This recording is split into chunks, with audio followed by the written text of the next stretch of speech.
मुगल इतिहास में अगर किसी बादशाह पर सबसे ज्यादा विवाद हुए हैं तो वो हैं औरंगजेब आलमगीर। कुछ उन्हें जालिम कहते हैं तो कुछ ईमानदार और सख्त शासक। लेकिन सच क्या है, आइए जानते हैं उनकी असली कहानी। औरंगजेब का जन्म 1618 में हुआ।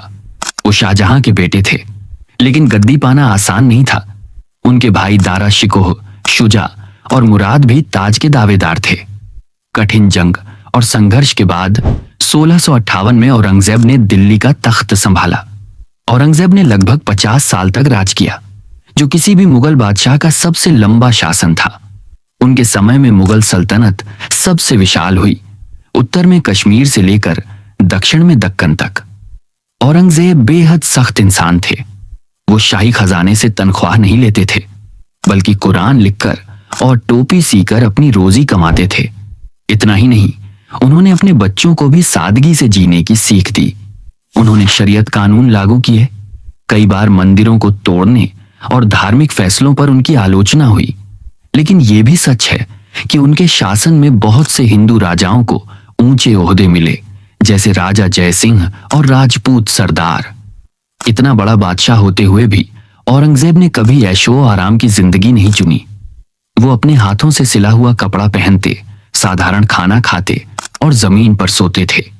उनका सबसे बड़ा संघर्ष दक्षिण भारत में था, मराठों और शिवाजी महाराज के साथ। औरंगजेब ने अपने जीवन के आखिरी 25 साल दक्कन में बिताए। लगातार जंगों ने उनके दिल और दिमाग दोनों को थका। 1707 में औरंगजेब की मौत अहमदनगर, महाराष्ट्र में हुई। उनकी आखिरी इच्छा थी, मुझे सादगी से दफनाया जाए।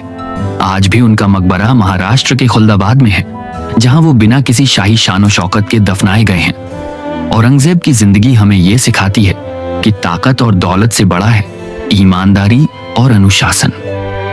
हाँ, उनके फैसलों पर बहस हो सकती है, लेकिन ये भी सच है कि वो एक ऐसे बादशाह थे जिन्होंने अपनी जिंदगी सादगी और मेहनत में गुजारी। तो जब अगली बार आप औरंगजेब का नाम सुने तो अफवाहों से नहीं, सच्चाई से सोचिए। सुल्तानुल अज़ीम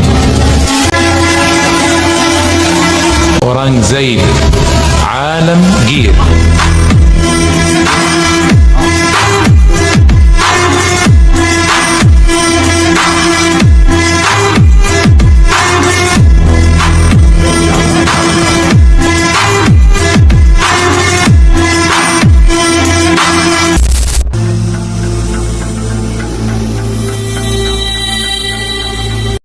मुगल तारीख में एक ऐसा शहजादा था जिसका नाम लेते ही हमें इश्क, बगावत और तख्त की जंग तीनों बातें याद आती हैं। वो थे बादशाह अकबर के बेटे सलीम, जो आगे चलकर जहांगीर बने। आज हम आपको सुनाएंगे उनकी पूरी कहानी, मोहब्बत, लड़ाई और बादशाहत का सफर। सलीम का जन्म 1569 में हुआ। बचपन से ही उनमें शाही शान और आजादी का शौक साफ दिखता था। लेकिन अकबर जैसे बड़े बादशाह का बेटा होना आसान नहीं था। अकबर चाहते थे कि सलीम मजबूत और अनुशासन वाला शहजादा बने, मगर सलीम का मिजाज कुछ अलग था। वो अक्सर बागी सोचा करते थे। बाप बेटे में मोहब्बत भी थी और टकराव भी। यहीं से शुरू हुई असली जंग, जज्बात बनाम तख्त। सलीम का नाम सबसे ज्यादा उनकी मोहब्बत की वजह से मशहूर हुआ। वो मोहब्बत थी अनारकली, एक हसीन नर्तकी। कहानी मशहूर है कि सलीम और अनारकली के रिश्ते से अकबर नाराज हो गए और इस इश्क की सजा अनारकली को जान देकर चुकानी पड़ी। कहा जाता है कि अकबर ने उसे जिंदा दीवारों में चुनवा दिया। हालांकि इतिहासकारों में इस पर अलग अलग राय है, लेकिन अनारकली और सलीम की मोहब्बत आज भी अमर दास्तान है, जिसे लोग मुगल आज़म के नाम से जानते हैं। सलीम का गुस्सा और हुकूमत पाने की चाह इतनी बढ़ी कि उन्होंने अपने ही पिता अकबर के खिलाफ बगावत कर दी। इलाहाबाद में अपनी अदालत लगाई और खुद को बादशाह कह दिया।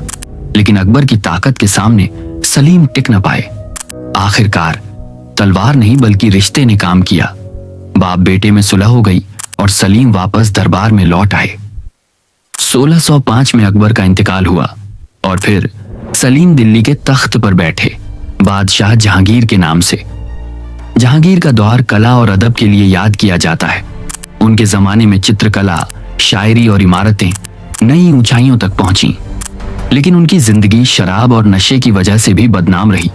जहांगीर की मोहब्बत और ताकत का दूसरा नाम थी उनकी बेगम नूर जहां, जिन्हें लोग असली हुकूमत की मालकिन कहते थे। जहांगीर के कुल 20 औलाद हुए, 10 बेटे और 10 बेटियां। सबसे मशहूर बेटा था शहजादा खुर्रम, जो आगे चलकर शाहजहां बना और ताजमहल जैसी अजूबा इमारत दुनिया को दी। जहांगीर की हुकूमत 22 साल चली और 1627 में उनका इंतकाल हो गया। उनकी जिंदगी हमेशा दो पहलुओं में बंटी रही। एक तरफ मोहब्बत में दीवाना शहजादा, दूसरी तरफ सख्त फैसले लेने वाला बादशाह। आज भी उनकी कहानियां जिंदा हैं, कभी मोहब्बत की मिसाल बनकर तो कभी बाप बेटे की लड़ाई की चेतावनी बनकर। तो दोस्तों, ये थी सलीम जहांगीर की कहानी, एक शहजादा, एक बागी और एक बादशाह।